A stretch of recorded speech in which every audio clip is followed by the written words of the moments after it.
Hi, I'm Sally Jane Smith, travel writer and co-host for the JourneyWoman book club. I'm here today with Laura Meyer, author of Tell Them My Name, our book club pick for November 2022. Laura, am I pronouncing your surname correctly? Is it Laura Meyer?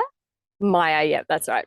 Fantastic. I'm particularly excited to be chatting with Laura, not only because she is the kind of traveler that many of us journey women aspire to be, but also because she hails from my current hometown in Australia. Hi, Laura. Thank you for joining us. Thank you for having me. I'm really excited. It's so nice to connect with, well, someone from my hometown as well. But yeah, to connect with the whole Journey Woman community as well. Thank you for choosing our story for November. That's amazing. Tell us, Laura, where are you now and how are you traveling? So at the moment, I am in Sorrento on the Amalfi Coast in Italy. I'm looking out over, I've got a nice little view of what would be Mount Vesuvius if it wasn't really foggy and hazy. I am traveling in a van, in a V-Dub transporter van, which is from 1998. So she's an old duck. And we've just spent a month traveling through the Balkan countries. I got to meet Carolyn, which is great, in Croatia. I heard And about that. That's an yeah, amazing coincidence that you were both in it the was same country at the same time, same city it at the was same so time. random. Yeah, she emailed me about the book club and said, "Where are you?" And I said, "I'm in Croatia." She said she was there as well, so that was really cool. And yeah, now we're in Italy and we're heading off to Spain tonight on the ferry. So yeah. Oh, exciting stuff. It's a bit better than my view, which is of my ironing board heaped with ironing that I've just pushed out of camera just seconds before we hit record. So yeah, Uh, very envious. You're good. I don't own an ironing board. I miss being able to fit an ironing board into my space. Don't miss it. It's really not worth missing. Now, Tell Them My Name is the true account of a very different journey from the one you're on now. And it's a journey with a very unusual family. Could you tell us a little bit Mm. about the story and also the significance of the title? Yeah, it is a very different journey. So I guess to give you a brief overview of the story, my husband and I, in 2009, we traveled to Nepal to trek to Everest Base Camp. After that, we ended up staying on as volunteers, and a local NGO sent us to a remote community in the Himalayas to build a library in the local school. We lived with a local family there, and they really took us in as if we were part of their family. Mm-hmm. Over the next few years, we were coming and going a lot from the village, working on different projects. We became really close with the family, and they started to become very curious about who we were and where we were from, because it was so different, obviously, to their life there. So my Nepali mum, Amma, and my Nepali dad, Baba, we offered them the opportunity to come back to us to France, where my husband is from, so that they could explore Western culture and what life was like for us. So the book is about this journey that we took together, these, 4 people from 3 different countries. I'm from Australia, obviously, my husband's from France, and they are Nepalese, traveling around Europe, just exploring the beauty in our differences and working out, how we're all so different and the same. Yeah. Well, it'll be no secret to you, Laura, or to anyone who's connected with me on social media that Tell Them My Name. And I should hold it up. There it is. Oh yeah, I've got my It's a copy real here book. too. Trying to angle it correctly. I did this thing where I took off the mirroring option on my Zoom so that your letters wouldn't be back to front. But now I'm completely uncoordinated when I'm trying to Oh, pose in the. mine are No, back to front, aren't no, they? yours are working. Yours are Are they? working. Oh, it Yeah, looks back yeah. different to me. Okay. Um, so this has been my favorite new release of 2022, and I've been telling a lot of Thank people you. about that. But what not many people know is that I actually procrastinated reading it for ages, because when I first Mm. heard the premise of the book, I was a bit concerned that it might come across as a stereotypical white savior narrative or be condescending towards Baba and Amma, whose names, given the title of your book, I should say, are Dar Kumari Gurung and Nar Bahadur Gurung. And I hope I've Very good. pronounced that more or less correctly. Beautifully, beautifully. Yeah. Um, was this something that concerned you at all when you were writing the story about people from a very different background from your own? Yeah, yes, this is a huge concern. And I do just want to, as a side note, say thank you for being such a champion of of this book as well, because I have seen you sharing it on your networks, and it's been amazing. So thank you for that. But yes, this was the biggest concern. I think for me,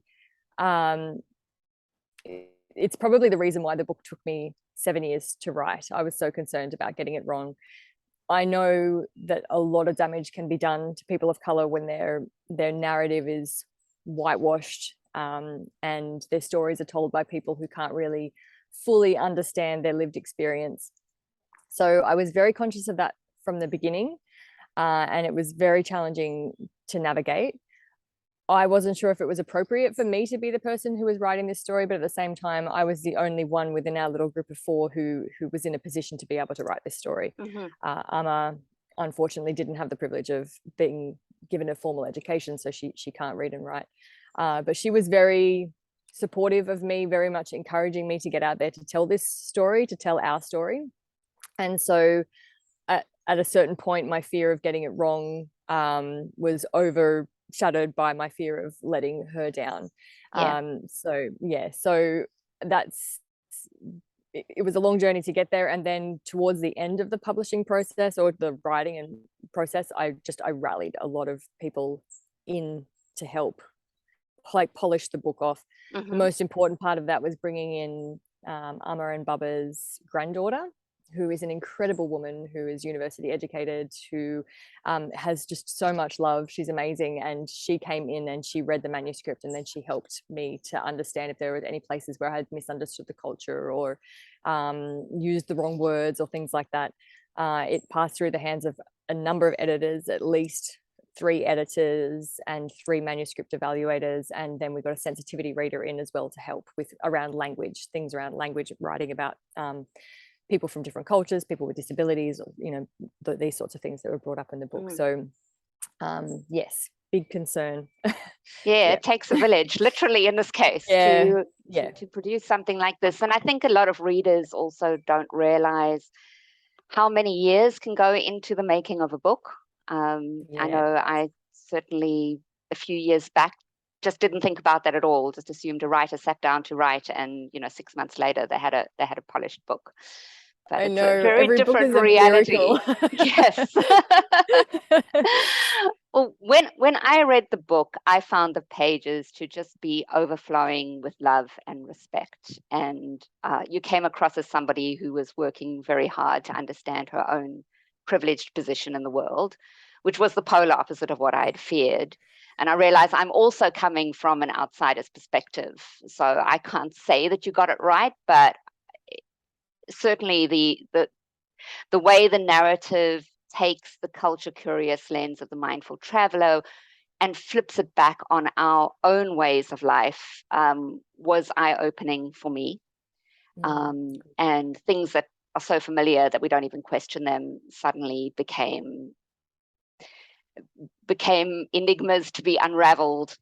And I love the way Amma unravels them all. She's very determined to do so.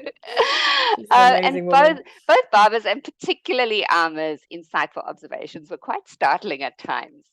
Yeah. If you had to choose one takeaway from what your journey together taught you about our lifestyles, what would it be? Takeaway. Yeah, okay. I think there's 2 things that come to mind. The first one, I guess, is when we're, I don't like the term comparing, their culture to our culture, but one of the things that became very apparent, not only through our journey together in Europe, but also while we were living in Nepal with their community, it was the way community has broken down in our culture and how much we need it. How sort of in our, I guess, particularly, I don't know, coming from, I'm 42 now, so coming through, like, growing up during the 90s, and it's all about being a strong, independent woman and not needing a man and not needing anybody else. You can do everything on your own. And that's sort of, I guess, how I've been, that's what I feel like the media and society has told me growing into an adult, is that I should be completely self-sufficient, like a one-woman band, and what I've learned from them really is that the purpose of community is that we don't have to be the one person who can do everything, is that we can pool our resources and we can support each other. And they really highlighted for me the breakdown of our community, not just our communities that we live in, but our family communities. In in our travels in Europe. And as a traveler myself, I've been living nomadically for 21 years now, and no signs of stopping anytime soon. I realized how disconnected I am from any community, from my family communities, from having a stable place where I live, those kind of things. So it's helped me, encouraged me to seek out community in different ways, which is really great. Yeah, so that's the biggest takeaway. And I guess the small other takeaway, which I thought might be interesting for JourneyWoman members, because it relates to travel, is that when Amma and Baba came to Europe, they had zero expectations about what they were going to see. Nothing. They knew nothing about the country, about the culture. And watching them explore, they were really like true explorers, because they came in with no preconceived ideas of what they were going to see. And it's changed the way I travel, because it might sound counterintuitive, but I do a lot less research before I visit a place now. I do a lot more research into how, you know, obviously customs and things that I need to be aware of as a woman traveling, and things like that, you know, to keep me safe and to make sure that I'm respectful of the local culture. But I do all my exploring when I'm there now. Okay. Just, you know, we'll watch it all unravel in the way that it did for them. Yeah, that's great. That's great. I'm busy looking at you, sort of like thinking, how am I going to incorporate that into my sort of OCD travel research that I do? But we'll see how that works out. Another of the many things I enjoyed about Tell Them My Name is that despite being a deeply thought-provoking narrative, it's also entertaining. And I literally laughed out loud more than once. Oh, good. But I always felt I was laughing with your protagonists, not at them. Yeah. Can you tell us about just one of the funny moments? Yeah. Okay. Well, yeah, there were a lot. And there were a lot that didn't make it into the book as well. You had to draw a line somewhere. But I think one of the ones that is in the book that cracked me up was I was on Amma's birthday. It was her birthday. She didn't know it was her birthday, because she'd never celebrated her birthday before. They don't really do that in their community. So we brought out a birthday cake with the candles on it, and Baba just started laughing hysterically because she was trying to blow out the candles and she couldn't blow out the candles, because when she blows on a fire, normally it's to bring a fire to life. So she was using the same technique and the candles wouldn't go out. Okay. And Baba just started laughing hysterically. And then they were both like, why did you set my dessert on fire? Like, what was the purpose of that? You know, why would you do that? And I realized that I didn't have an answer. It was just like, well, it's just something that we do. And then it was like, well, why do we do that? Why do we light birthday candles and ask people to blow all over the cake, and, you know, the whole thing? And it just made me so conscious of all of these traditions and the things that we have in our lives that we don't stop to question. We just do it. Like, I mean, who's ever stopped to think, well, now where did that tradition come from?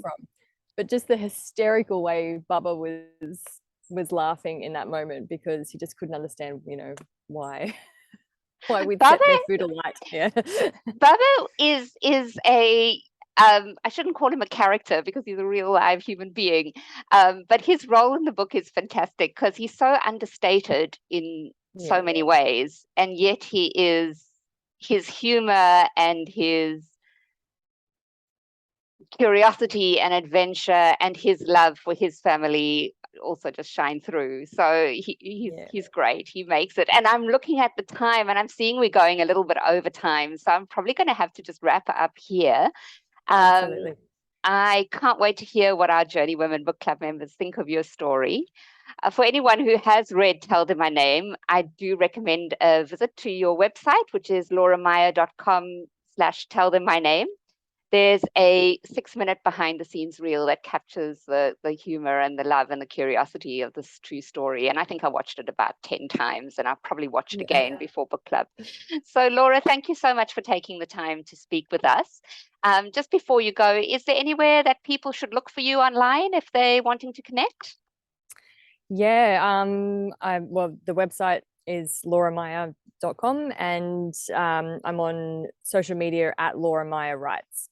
So you can find me on Instagram, Facebook and an empty Twitter page that I haven't really worked out how to use yet, but should probably do at some point. And but yeah.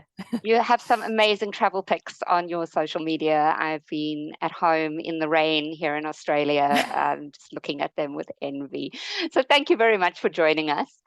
Thank you so much for having me. I really, really appreciate it. Thank you, Sally, and thank you to all the JourneyWoman people in the book club. Yep. And for any women who are passionate about travel and reading, you're very welcome to join our JourneyWoman Book Club chats about this or any other of our monthly picks.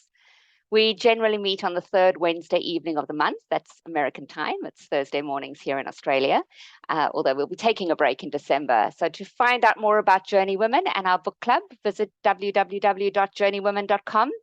And I recommend signing up for our newsletter while you're there. Thank you. And I hope to see you at one of our literary meetups soon. Have a good trip today, Laura. Thanks, Sally. Bye. Bye.